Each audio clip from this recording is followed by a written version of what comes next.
It's 12:25 a.m. The Cunard liner RMS Carpathia is mostly blacked out, her saloons darkened, and her passengers asleep soundly. Harold Cottam, 21, is the ship's lone Marconi wireless operator. He's just about to get ready for bed, but out of habit, before going to sleep, he picks up his headset for one last listen.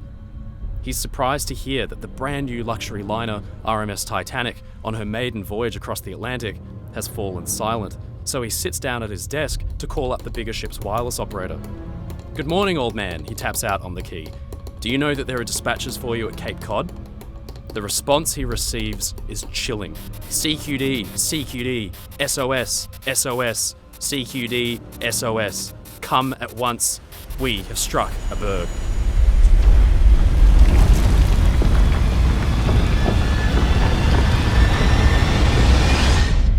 Cottam rushes out of the wireless office half-dressed to the bridge, where he's greeted by the officer on watch, First Officer Horace Dean. Cottam breathlessly tells Dean the situation, then races below to the cabin, where Commander Arthur Rostron is just dozing off. Cottam bursts in, with Dean closely following him, and tells Rostron what's happening. "Are you certain?" Rostron asks. Cottam nods in the affirmative. Titanic is sinking.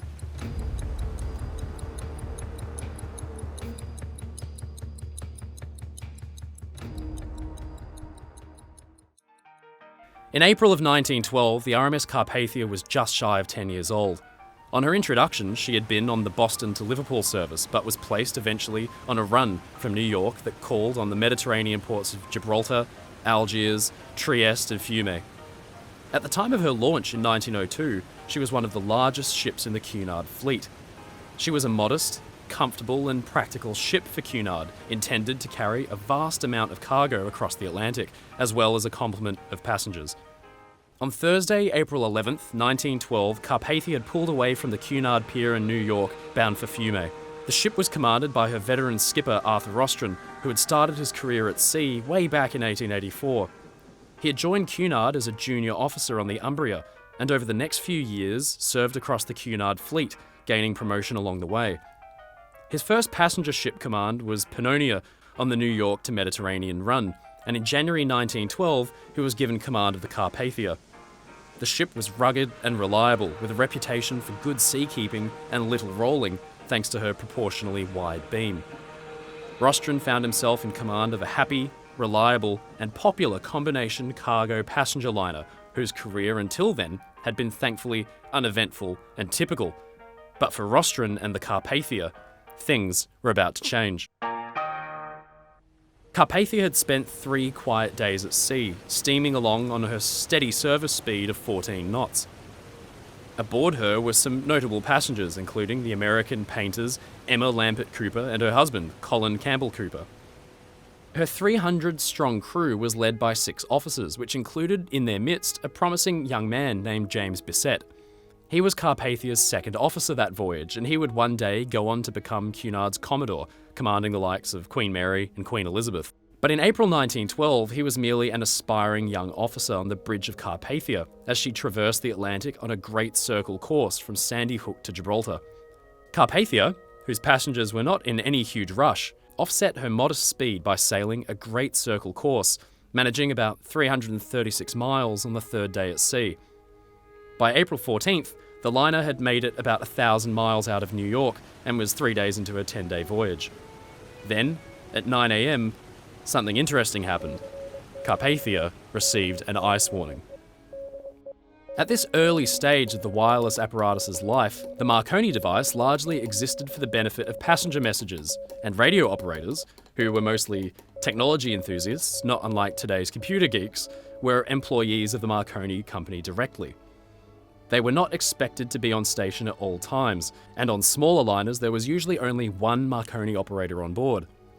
Ships outside of visual range were not a danger, and therefore their communique was more of a curiosity than a critical piece of information. One notable exception to this rule were the ice warnings, which Marconi operators passed on to one another. It wasn't necessarily in their job description, but the fear of icebergs and pack ice, especially in early spring on the Atlantic, was enough to encourage the swapping of mutually beneficial information. Carpathia's first ice warning had come on the morning of April 14th from her fleetmate Coronia, westward bound from Liverpool to New York. It warned of a large spread of ice, and it was received by Harold Cottam, Carpathia's only wireless operator. He passed the warning on to the bridge. Rostron had considered the warning. Ice at this time of year was to be expected. It seems to be a big field, he had said. Keep a sharp lookout. Carry on. As the day proceeded and Second Officer Bisset's 8 to 12 watch gradually came to a close, the air temperature began to drop, chilled by cold currents from the ice field to the north. Carpathia was well south of the ice field, and it was a bright, clear, sunny day, so there was no real cause for alarm. After a quiet day at sea, as the sun set and the sea became a flat calm, more ice warnings had arrived, detailing an extensive field almost 50 miles to the north of Carpathia's position. Cottam had been at work all day and relayed a number of warnings from Coronia, Baltic, Californian, and finally, at 9:40 p.m, the Mesaba. By evening, though, another vessel had entered his wireless set's range. It was Titanic on her maiden voyage, and her wireless operators were hard at work relaying private passenger correspondence, greetings, and even stock reports. She had acknowledged the Mesaba's warning, and Rostron chatted with Bisset on Carpathia's bridge about the ice field. I suppose that the Titanic will have to slow down or steer a more southerly course than the usual track, he had said. She'll be late to New York. It's hard luck on her maiden voyage. Rostron turned in for bed, and Carpathia's saloons and deck lights were extinguished as her passengers retired to their staterooms. It was a clear night. The sea was glassy and perfectly flat, although Bisset noticed that the lack of moon and clear air made it very difficult to discern on the horizon where sea ended and sky began. At about 11 p.m, Cottam was in Carpathia's wireless office listening to Titanic's seemingly endless stream of passenger messages when the liner Californian cut in to announce that they had stopped very near to Titanic's position, surrounded by ice. Her captain decided it was best to proceed in the morning once the sun had risen. Titanic's wireless operator, Jack Phillips, blasted back over the airwaves, shut up, I am busy," and that was the last of it. Cottam hung up his earphones and started to get ready for bed. Shortly after Phillips had told Californian to butt out, and after Cottam had hung up his headset, Titanic had struck the iceberg and started broadcasting the distress signal at midnight. Titanic had only been given a short time to live, and Carpathia was one of the closest ships at hand. It's now 12:30, and Captain Rostron, having been woken up by Cottam minutes earlier, steps onto the bridge. He has immediately grasped the severity of the situation and begins to roar orders. "Stop her! Send for the chief engineer," he calls. "Send for the chief officer. Call all the officers. Call all hands on deck and get ready to swing out the boats." Bisset's cabin was just abaft the bridge, and this last order especially roused him from his dozing, and he rushed out on deck. This is the situation. Titanic reports her position to be about here. History would prove that the given coordinates were inaccurate by about 25 kilometres or 15 miles west-northwest, but it would put Carpathia within sight of the ship's lights. When Carpathia received the wireless distress messages, she was here, about 60 or 70 miles southeast. A number of other ships are scattered nearby. Parisian, about 50 miles away, has her wireless set shut off for the night. Mount Temple received the distress call, but she is an older, slower ship, and she could barely crack 11 or 12 knots. She just won't make it in time. Californian is closest to Titanic, but her wireless set is off, and she's stopped for the night surrounded by ice. To save Titanic's passengers and crew, Rostron knows he will have to act drastically and even endanger his own ship by sailing at full speed for the site of the sinking, and therefore straight into the very same ice field that Titanic has just encountered. He has weighed all of this up in his mind and decided to act. Carpathia will rise to the challenge. All of Carpathia's officers have gathered on the bridge, and Rostron gives them a tense rundown of the situation. Then he gives his orders. The ship would move at the fullest possible speed, using every bit of steam she could muster for Titanic's position, and an extra watch would be called out in the engine room. All sailors would be mustered on deck to keep a sharp lookout for ice. The lifeboats would be made ready and swung out, prepared for launching. All the ship's stewards would prepare hot drinks like coffee and soup, while the ship's doctors would stand by in the dining saloons. All the ship's large side gangway doors would be swung open to take passengers in. Rostron feared it would be perhaps as many as 2,000, and chairs and ladders were rigged to help get the infirm or the elderly up and out of the water into the ship. The ship's forward cargo handling derricks were to be unshipped and rigged to the winches, ready to swing out and pluck out any surviving lifeboats or cargo to store on deck. Oil was even prepared so that if a chop developed on the ocean, Carpathia could calm the waves a little bit with the dense oil covering. On top of this, rockets would be prepared to aid in the identification and position giving of Carpathia. Most importantly of all, though, this would all have to be done efficiently and quietly so that Carpathia's own passengers didn't panic. With this, the officers and crew get to work, and within minutes, Carpathia's plodding expansion steam engines are thundering, the engineers working their magic. Rostron expects to enter the ice field at 3 a.m. He knows that on a moonless night like this, the icebergs will be very difficult to spot. He's a pious man, and he puts his faith in his God that Carpathia wouldn't endure the same fate as Titanic. Carpathia's wild dash through the black night has begun. At 12:45 a.m, Cottam messages Titanic telling them Carpathia is on the way and would be due to arrive in around 4 hours. Wireless operator Jack Phillips on the Titanic thanks him for this, and Cottam decides that it's best not to jam the airwaves and refrains from asking any further questions, listening instead to the radio traffic as the disaster plays out. By 1:25, the situation on board Titanic has escalated. Phillips messages that women and children are being put away in the lifeboats. Far below his wireless office, water is already lapping at Titanic's nameplate. The ship does not have much time to live. On board Carpathia, the crew's eyes struggle against the intense frost of the air as they keep their sharp lookout.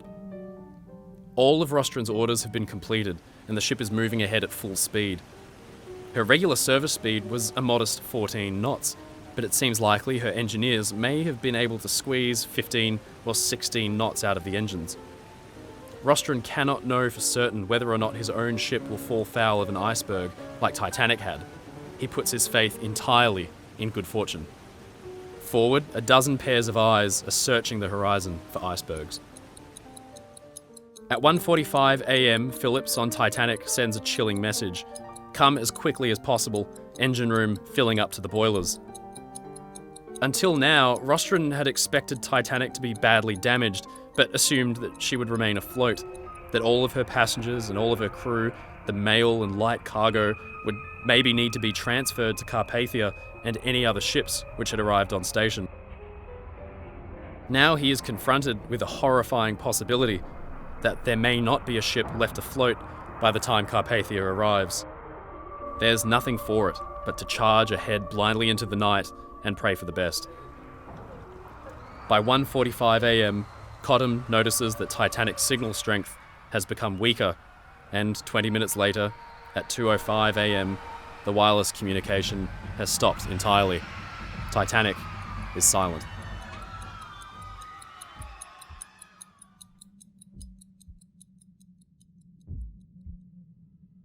For Carpathia's crew, the lookouts straining their eyes in the darkness, the engineers working at fever pitch in the engine room, that night's activity is intense, and years later, Bissett would go on to recall that their nerves were taut as could possibly be. Would they find Titanic down by the head, passengers away in the lifeboats? Would they arrive on station just in time to see the great ship slip beneath the waves? Only time could tell, and finally, at 2:40 a.m, a green light is spotted way ahead in the distance. Rostron at first assumes this to be Titanic's starboard green navigation light, but at this point, Titanic is already about 4 kilometers below the surface of the ocean. When the light disappears, he recognizes that it had been a rocket or a flare, and orders that Carpathia's own company rockets be fired off every 15 minutes to show Titanic's passengers and her crew that help is on the way. At 2:45, Bissett is keeping lookout on the starboard bridge wing when he catches sight of stars reflecting off an iceberg directly ahead and calls out a warning. Carpathia's helm is swung hard around and the ship slows right down. When Rostron decides that he has cleared the berg, he brings the ship up to full speed again, but then another iceberg is spotted, and then another and another. It's the ice field.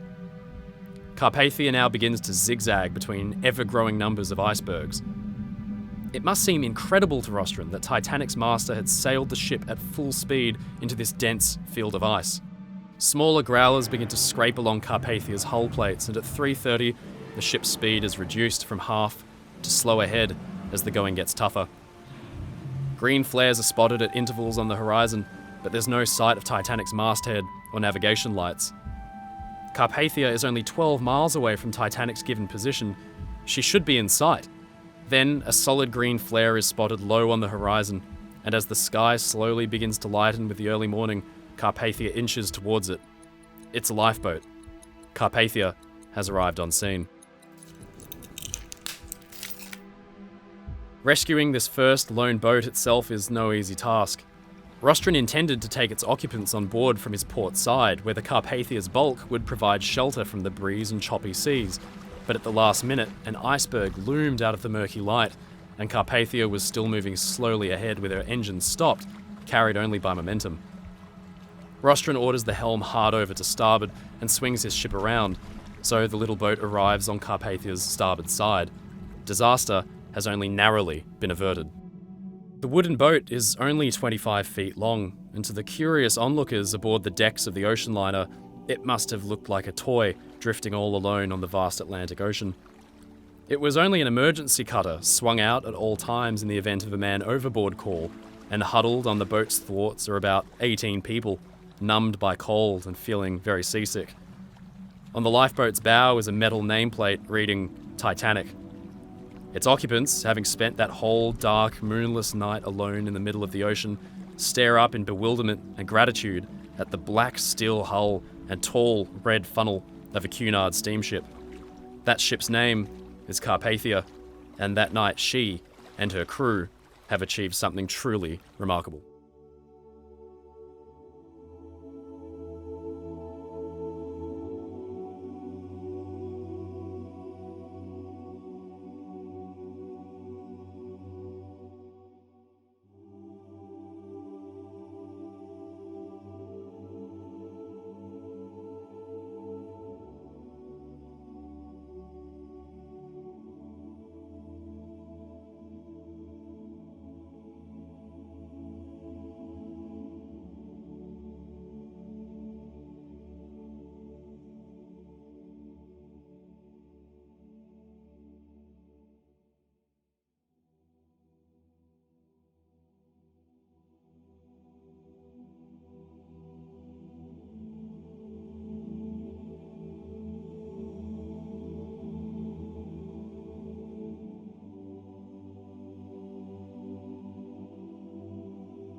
Ladies and gentlemen, it's your friend Mike Brady from Oceanliner Designs. Thank you so very much for watching.